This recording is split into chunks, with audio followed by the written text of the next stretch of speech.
పరిశుద్ధ గ్రంథములో దేవుడికి యెహోవా అనే పేరు ఎప్పుడు వచ్చింది? యెహోవా అనే పేరు దేవుడు ఎప్పుడు పెట్టుకున్నాడు?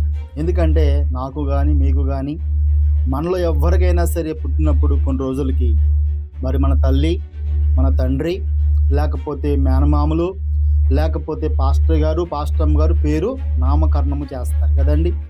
కానీ దేవుడి పేరు యెహోవా అని దేవుడే పెట్టుకున్నాడు. ఎప్పుడు పెట్టుకున్నాడు? అసలు యెహోవా అనే పేరు దేవునికి ఎప్పటి నుంచి అమల్లోనికి వచ్చింది అని జాగ్రత్తగా మనం పరిశీలిస్తే, మీరు ఆది కాండము 2వ అధ్యాయము 4వ వచనం దాకా మీరు చదువుకుంటే దేవుడు దేవుడు దేవుడు దేవుడు అని కనబడుతుంది. కానీ సడన్గా మనకు కనపడే వచ్చినము దేవుడైన యెహోవా భూమిని ఆకాశమును చేసిన దినమందు.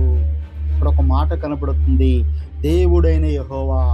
దేవుడైన యెహోవా అనే మాట ఆది కాండము 2వ అధ్యాయం 4వ వచనం నుంచి మనకు కనబడుతుంది. అయితే దేవుడి పేరు యెహోవా అని ఆదాము గారికి తెలియదు, అవ్వమ్మ గారికి అసలే తెలియదు, అదేవిధంగా నోవహ గారికి తెలియదు, అబ్రహాము గారికి తెలియదు, ఇషాక్ గారికి తెలియదు, యాకోబు గారికి తెలియదు. వీళ్ళెవరికి కూడా దేవుడికి యెహోవా అనే పేరు తెలియనే తెలియదు. ఏం చెప్తున్నారు బాబు, నువ్వు ఏం మాట్లాడుతున్నావు? ఆది కాండం అంతా కూడా యెహోవా యెహోవా యెహోవా యెహోవా అని ఉంటుంది కదా. యెహోవా అనే పేరు దేవుడికి ఉందని అబ్రహాం గారికి తెలియకపోవటం ఏంటి? యాకోబు గారికి తెలియకపోవటం ఏంటి? అదే విధముగా మరి ఆదాముకు తెలియకపోవటం ఏంటి? ఏం మాట్లాడుతున్నావు నువ్వు అని మీరంటే జాగ్రత్తగా లేఖనాలను పరిశీలిద్దాం.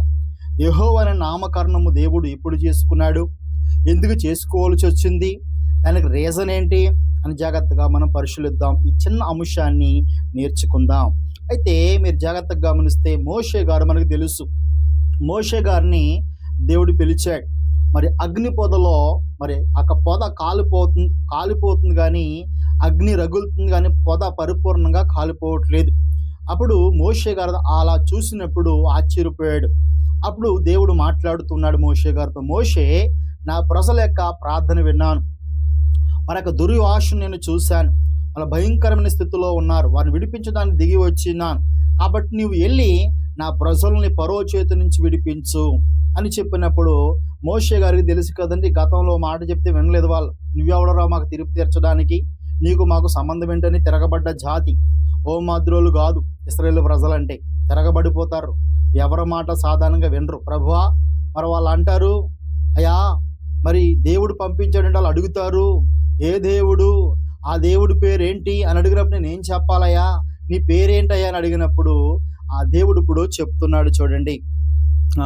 నిర్గమకాండము 14వ వచనంలో, అందుకు దేవుడు నేను ఉన్నవాడును అనువాడునే ఉన్నానని మోషేతో చెప్పును.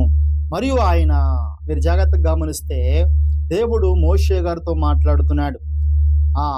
మోషే గారు అన్నాడు కదా, నీ పేరేంటి? వాళ్ళకి ఏం పేరేంటి చెప్పాలి, ఎందుకంటే అప్పుడు దాకా దేవుడికి పేరు లేదు. చెప్తాను, ఆది కాండంలో యెహోవాను ఎందుకున్నా తర్వాత మీకు చెప్తాను. అయితే ఇప్పుడు మోషే గారు దేవుడితో మాట్లాడేసేపు దాకా కూడా దేవుడికి యెహోవా అని పేరు లేదు. అందుకే నీ పేరేంటి అడిగినప్పుడు దేవుడు చెప్తున్నాడు, నేను ఉన్నవాడును అనువాడునే ఉన్నాను మోషేతో చెప్పును. అయితే మన కిందకి జాగ్రత్తగా చదువుకుంటే 15 వచనం, మరియు దేవుడు మోషేతో నెట్లను, మీ పితరులు దేవుడైన యెహోవా అనగా అబ్రహాము దేవుడు, ఇషాకు దేవుడు, యాకోబు దేవుడునైన యెహోవా మీ యొద్దకు నన్ను పంపునని నీవు ఇశ్రాయేలుతో చెప్పవలను. నిరంతరము నా నామము ఇదే, తరతరములకు ఇదే నా జ్ఞాపకార్థ నామము. అందుకు జాగ్రత్తగా గమనించండి, దేవుడు ఆ విధముగా మోషే గారికి చెప్పాడు. మోషే గారితో ఏం చెప్పాడు? నా పేరు యెహోవా. ఎప్పుడు దాకా నా పేరు ఇది? నిరంతరము నా నామము ఇదే, తరతరములకు ఇదే నా నా జ్ఞాపకార్థ నామముని మోషే గారితో చెప్పి పంపించాడండి. ఫస్ట్ ఏం చెప్పాడు? నీ పేరేంటంటే దేవుడిని అడిగాడు, నీ పేరేంటి ప్రభు అంటే దేవుడు అన్నాడు, నేనున్నవాడును అనివాడును. దేవుడికి పేరేం చెప్తామండి? మనకి భూమిలోకి వచ్చాక పేరు పెట్టారు, భూమిలో జన్మించిన తర్వాత కదా. కానీ దేవుడికి పేరంటే ఏం చెప్తాం? దేవుడికి ఏమని చెప్పాలి? దేవుడికి పేరు అవసరమా అంటే అవసరం వచ్చిందని దేవుడు కూడా పేరు పెట్టుకోవాల్సి వచ్చింది. ఇంతకు ఆ పేరుకి అర్థం ఏమిటంటే, యెహోవా అనే పేరుకి అర్థము ఉన్నవాడు అనువాడు. అంటే దేవుడు ఉన్నాడు, ఆయన ఎప్పటి నుంచో ఉన్నాడు. ఆయనకి ప్రారంభం లేదు, ముగింపు కూడా లేదు. ఆయన ఉన్నవాడు, అనువాడు. కాబట్టి యెహోవా అనే నామము మోషే గారి దగ్గర పెట్టుకోవాల్సి వచ్చింది దేవుడు. అప్పుడు దాకా దేవుడికి యెహోవా అనే పేరు లేదు. ఇది ఇంకా మీకు స్పష్టంగా అర్థం కావాలంటే మరొక వచనాన్ని మీకు ఇస్తున్నాను, జాగ్రత్తగా చూసుకోండి. నిర్గమాకాండము 6వ అధ్యాయము 2వ వచనాన్ని చదువుకుందాం.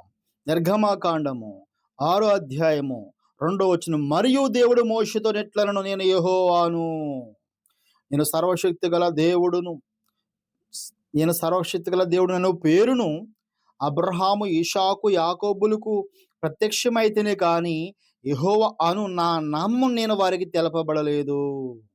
దేవుడు చెప్తున్నాడని మరొకసారి మోషేతో, మోషే, నేను యెహోవాను, సర్వశక్తి గల దేవుడును, అయితే నా పేరు యెహోవాని, నేను సర్వశక్తి గల దేవుడును పేరును అబ్రహాము, ఇషాకు, యాకోబులకు ప్రత్యక్షమైతేనే కానీ యెహోవా అను నా నామము నేను వారికి తెలపబడలేదు.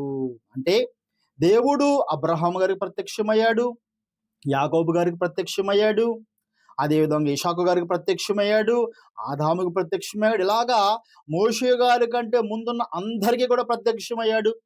అందరితోని మాట్లాడాడు, కానీ ఆయన పేరును వారికి చెప్పలేదు. అయితే పేరు ఎక్కడ పెట్టుకున్నాడు దేవుడు అంటే నిర్గమాకాండంలో మోషే గారి దగ్గర పెట్టుకున్నాడు యెహోవా అని. యెహోవా అని పేరుకు ఉన్నవాడు, అనువాడు అని అర్థము. ఇంకొక డౌట్ మీకు మిగిలిపోతుంది ఇప్పుడు. అయ్యా, మరి ఆదికాండం 2వ అధ్యాయం 4వ వచనం నుంచి మేము చూసుకున్నప్పుడు నిర్గమాకాండం ముందు వరకు 3వ అధ్యాయం ముందు వరకు కూడా యెహోవా యెహోవా యెహోవా అని చాలాసార్లు మాకు కనబడుతుంది కదా. మరి ఇది ఎక్కడ గందరగోళం అంటే మీరు జాగ్రత్తగా ఇక్కడే మరి తప్పు దోవ పట్టొద్దు, జాగ్రత్తగా గమనించండి. ఆదికాండం ఎవరు రాశారు? మోషే గారు రాశారు. ఎవరు చెప్తే రాశారు? దేవుడు చెప్తే రాశారు. మీకు ఒక విషయం అర్థం కావాలంటే ఆదికాండం నుంచి మోషే గారి దాకా జరిగిన స్టోరీ అంతా కూడా స్టోరీ అంటే జరిగింది, కానీ అదంతా దేవుడు పోచకుచ్చినట్టు చెప్తే మరి ఎవరు రాశారంటే మోషే గారు రాసుకుంటూ వచ్చారు. ఎప్పుడు రాశారు ఇది? ఎప్పుడు రాశారు? అరణ్యములో వెళ్తున్నప్పుడు రాసుకున్నాడు మోషే గారు ఈ యొక్క ఆదికాండమును. అయితే ఈ రాసేటప్పుడు ఆయన ఏం చేశాడు తెలుసండి? ఆదికాండం 2వ అధ్యాయం 4వ వచనం దాకా దేవుడిని తర్జుమా చేసి రాసి 4వ వచనం కాడి నుంచి ఇంకా దేవుడని పెట్టే కాడ యెహోవా అని పెట్టుకుంటూ వచ్చేసాడు. ఎందుకంటే మరి ఈయనకి ఆల్రెడీ తెలిసిపోయింది కదా మోషే గారికి. కాబట్టి ఆ పేరుని రాసుకుంటూ వచ్చాడు తప్ప యెహోవా అనే పేరు దేవుడు మోషే గారి కంటే ముందున్న వారెవరికి దేవుడు చెప్పలేదు. అప్పటికి యెహోవా అనే పేరు పెట్టబడలేదు. మోషే గారు తర్వాత రాశారు కాబట్టి రాసేటప్పుడు ఆ పేరును రాసుకుంటూ వచ్చారు. అర్థమైంది కదండి? అర్థం కాకపోతే కామెంట్లో అడగండి, మీకు ఇంకా అర్థమయ్యే విధంగా చెప్తాను. కాబట్టి యెహోవాకు, దేవుడికి యెహోవా అనే పేరు పెట్టుకోవలసి వచ్చింది. పేరు నిర్గమకాండము 3వ అధ్యాయం 14వ వచనం నుంచి మనం జాగ్రత్తగా చదువుకుంటే, అదేవిధంగా నిర్గమకాండం 6:1 నుంచి మీరు 2-3 వచనాలు చదువుకుంటే స్పష్టంగా మీకు అర్థమైపోతుంది. కాబట్టి ఇటువంటి చక్కటి దేవుని ఆత్మీయంగా ఎదగడానికి అనేకమైన విషయాల కొరకు మా యొక్క ఛానల్‌ను సబ్స్క్రైబ్ చేసుకోండి. అదేవిధంగా అనేక మందికి షేర్ చేయండి. ఆత్మీయంగా మీరు బలపడండి, మమ్మల్ని కూడా బలపరచండి. మీ అందరికీ వందనాలు. మీ సహోదరుడు దానియేలు.